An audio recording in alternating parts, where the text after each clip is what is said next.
Alright, I want to talk about damage in Honkai Star Rail. This isn't actually a video about the damage our characters can do, it's about the damage that the enemies deal to us. To explain what I mean, let me ask you a simple question. If a boss in Honkai Star Rail is about to do its big attack, what can you do? I'll give you a couple seconds to think about it. Here's the answers. You either break its toughness bar, you put up a shield, or you heal your team to full and pray that one of your characters doesn't get nuked. No matter what you're fighting, no matter how long you've been in a fight with it, or how many times you fought this boss before, there will always be a level of danger whenever a big attack like that is coming, and there's only ever those three choices to pick from to mitigate it. You could argue that there's a fourth option of delaying the enemy's action using a character like Welt, but I think this could be expanded on, which I'll touch on later. In turn-based games, it's always a back and forth trade between you and the enemy. You might be able to slow down whatever you're fighting, but unless you're extremely over-leveled and one-shot it yourself, eventually that enemy is going to hit you. You can't avoid it, so you've got to take it and then figure out how to deal with it.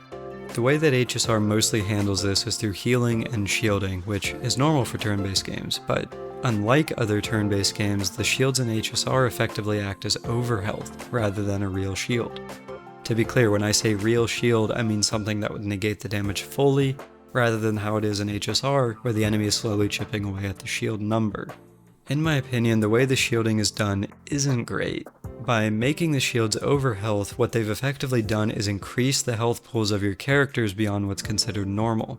You no longer have a squishy DPS with less than 3k HP, you've instead got a semi-beefy character with over 5k HP. This has a lot of consequences that we can see throughout the game. For one, it generally means that in any kind of difficult content, shield type mitigation is going to be preferred due to SP cost. After all, why would you choose a healer that has to spend skill points every turn to keep you alive, if you can go for someone that offers infinite shields that keeps your team at mostly full HP?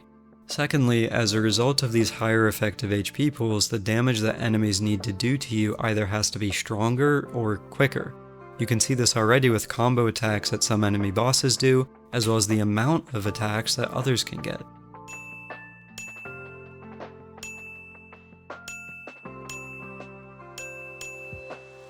Lastly, because of the fact that most of the endgame content modes are time-gated, it ends up being more efficient if you can ignore damage rather than spending time keeping your team alive. It doesn't really matter if your DPS is at 150 HP beneath the shield, because they won't die as long as you can keep the shield active. On the other hand, if you don't heal that 150 HP ally, they're most likely going to be dead before their next turn. All this isn't to say that healers are bad. Most of the healers bring something else to the table, like Woho giving energy and Gallagher increasing the amount of break damage enemies can receive. Unfortunately, these healers are competing with units like Adventurine and Fujuan, both of which bring more to the table than just their damage mitigation. For Hoyo to sell those characters, they had to give them extra stuff, like Adventurine with his frequent follow-ups and debuff on his ult, or Fujuan with her crit rate buff and small amounts of healing on her ult. This brings up HSR's main issue, which I briefly touched on earlier: effective health. If we take away the healing or shields for a moment and look at these characters' kits, you're basically left with small buffs for the team or debuffs on the enemy. They're all roughly the same in terms of value, each one just benefits a different DPS a bit more, like Gallagher for Firefly or Ho-Ho for Argenti. So, if all the buffs and debuffs are equivalent in value, then that leaves what else they can do as a means of comparison. You can increase your effective HP pool, which stops you from dying to big attacks and keeps you alive regardless of what your actual HP is, or you can choose to attempt to keep your team alive by keeping them at full HP in exchange for the buffs they may offer and just hoping that you don't get nuked. Most people will end up choosing the comfort of the former unless their DPS heavily favors that sustain unit. I mentioned it, but this really is all just part of being a turn-based game. No matter what, you're going to get hit and you have to deal with that. In my opinion, the problem this brings with HSR is that the choices you have as an individual are very one-dimensional in how you're able to deal with it.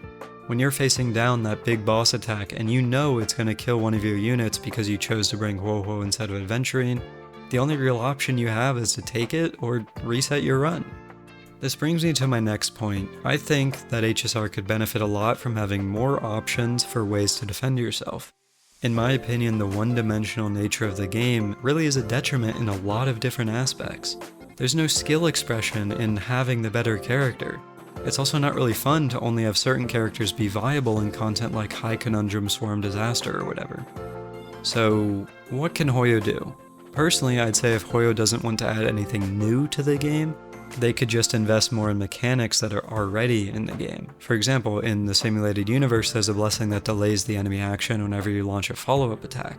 Another example is using the taunt mechanic that, for some reason, only 2 playable characters can actually use. These types of buffs being given out more freely instead of being locked to that specific game mode or those specific characters could be a good avenue to develop the options players have to mitigate things. If they were to add new things, there's a variety of things they could do. For one, I think breaking the one-dimensional nature of combat is an option.